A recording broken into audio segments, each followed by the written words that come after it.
Dolar nampaknya kembali mengambil alih dan saat ini mengalami penguatan terhadap semua mata uang dan juga termasuk komoditi. Dan kali ini kalau kita lihat emas mengalami penurunan tapi relatif sideways secara keseluruhan. Tapi yang harus Anda lihat adalah yen. Japanese yen kembali melemah dan alasannya simple. Karena mereka tidak melakukan intervensi kembali atau dengan kata lain takut diancam oleh Janet Yellen. Apakah seperti itu?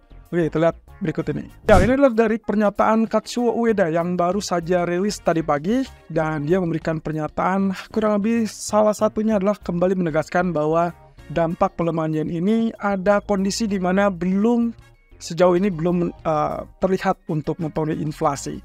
Padahal mereka jelas sudah pernah mengatakan bahwa pelemahan yen yang terus-menerus akan berpotensi berimbas kepada inflasi yang mereka catat inginkan untuk berada di level 2%.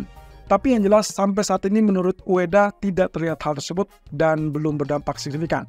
Tentunya pernyataan ini memberikan katakanlah mungkin dianggap oleh pasar seperti mereka membiarkan begitu saja yen untuk melemah terlebih dulu. Nah, tapi dengan catatan teman-teman, beberapa pelaku pasar sudah menandai terkait dengan beberapa level tertentu seperti sebelumnya, yaitu minggu lalu kita sempat melihat level tertinggi 160 dan itu yang memicu kemudian adanya intervensi. Kemungkinan kalau misalkan lihat dari gejalanya, sejauh ini tidak ada tanda-tanda mereka akan melakukan intervensi. Alasannya simple.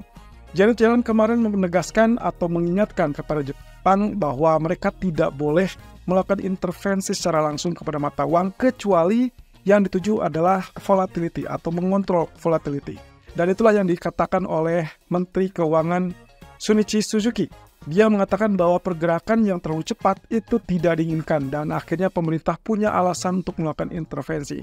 Ya, saya sih menanggapi ini seperti halnya mungkin mereka sekarang saat ini sedang meredam kemungkinan untuk konflik dengan Amerika. Apalagi dengan kondisi di mana Amerika kemarin sudah memberikan peringatan tersebut, mereka tidak ingin atau dengan kata lain menghindari apa yang dicap sebagai currency manipulator. Ya, seperti kita ketahui bahwasanya kesepakatan di antara negara-negara anggota G7 ini adalah mereka tidak diperkenankan untuk melakukan intervensi kepada mata uang, melainkan mereka hanya boleh untuk mengontrol laju kenaikan ataupun penurunannya. Dan kondisinya terlebih lagi mereka harus melakukannya sesuai dengan komitmen, yaitu terkait dengan konsultasi yang berkelanjutan. Ya, kita tinggal tunggu saja. Tapi yang jelas saat ini tidak ada data ekonomi Amerika, sehingga saya tidak melihat ada alasan mereka untuk melakukan intervensi atau terjun ke pasar untuk melakukan controlling mata uangnya. Ya, apalagi kalau kita lihat pergerakan sampai saat ini dari level 152 di hari Jumat yang lalu, rebound sampai level 153, kemudian bertahap naik ke level 155, itu terjadi dengan secara bertahap. Bukan langsung naik, bukan secara volatile ataupun secara cepat. Jadi mereka tidak punya alasan untuk mengontrol tersebut atau menekan kembali US Japanese yen. Oke, kemudian Fed Speaker. Kali ini tambahannya dari Neil Kashkari, Presiden Fed Minneapolis, yang memberikan kesan bahwa sebetulnya tidak ada kenaikan suku bunga.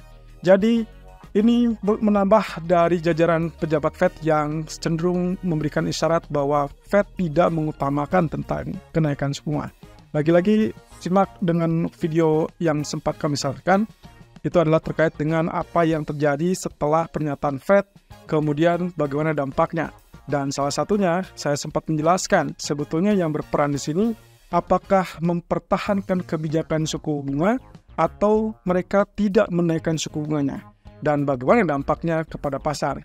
Nah, untuk saat ini rumor yang berkembang dan sudah ditepis berkali-kali oleh para pejabat Fed termasuk Powell di pertemuan kemarin adalah isu terkait dengan potensi kenaikan suku bunga dari Fed. Jadi setelah diredam itu muncul atau masih banyak kekhawatiran yang muncul, yaitu terkait dengan potensi ini masih tetap akan ada. Kashkari memberikan isyarat target utama Fed tahun ini adalah memangkas suku bunga. Dan itu pula yang menyebabkan kenapa dia bersikeras bahwa tidak ada agenda untuk menaikkan suku bunga. Tapi memang kembali diutarakan juga oleh Kashkari bahwa kemungkinan untuk melakukan kenaikan suku bunga tetap tidak tertutup kemungkinannya, asalkan kalau misalkan kita melihat inflasinya kembali naik. Jadi dalam hal ini kalau inflasinya ternyata melanjutkan disinflasi alias penurunannya, maka kemungkinan justru Fed sangat terbuka untuk melakukan pemangkasan suku bunga. Perlu diketahui, Neil Kashkari adalah salah satu pejabat yang memperkirakan pemangkasan suku bunga sebanyak 2 kali di tahun 2024 ini. Jadi kita akan lihat dari beberapa pernyataan berikutnya, termasuk nanti malam ada 3 orang dari pejabat Fed yang juga akan memberikan pernyataan. Tapi mungkin tidak semuanya akan tertuju kepada kebijakan moneter.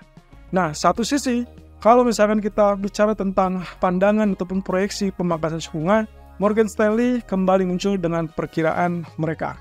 Yaitu mereka memperkirakan ada 3 pemangkasan persis dengan dot plot di bulan Maret dari Fed yang menyatakan bahwa tahun ini akan ada 3 kali pemangkasan. Jadi di sela-sela semua pandangan sudah mulai mengurangi target pemangkasan suku bunga Fed dari 3 menjadi 2 atau bahkan 1 atau bahkan sama sekali tidak ada pemangkasan.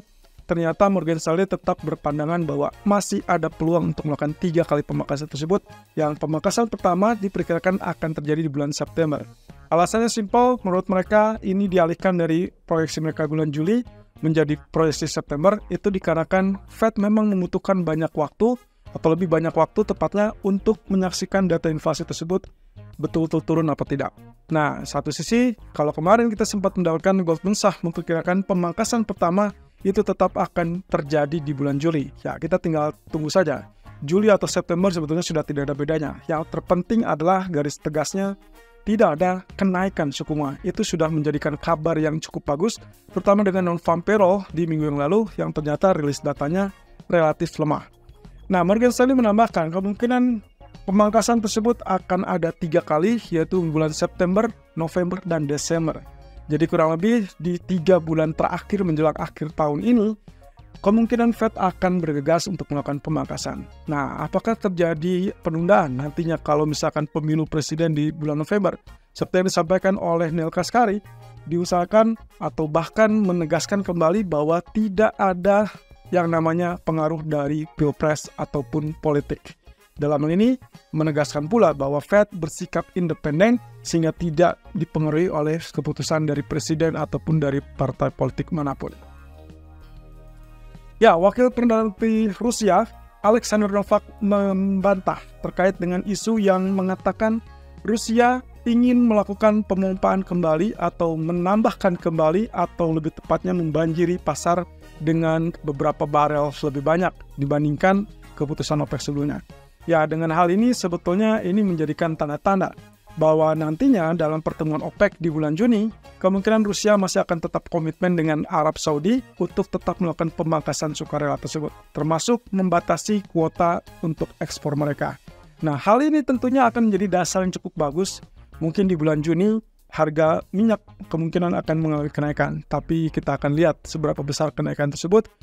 Yang lebih penting lagi adalah kita harapkan bukan kenaikan gara-gara perang, melainkan kenaikan karena memang kebijakannya untuk mengimbangi tingkat permintaan yang relatif dinilai masih kurang. Walaupun kita ketahui bahwa China sudah mulai bangkit ekonominya dan diharapkan menjadi pembeli yang aktif kembali di pasar komoditi minyak ataupun pasar komoditi emas. Ya, ekonomi kalender hari ini hanya menyisakan data crude oil inventories nanti malam.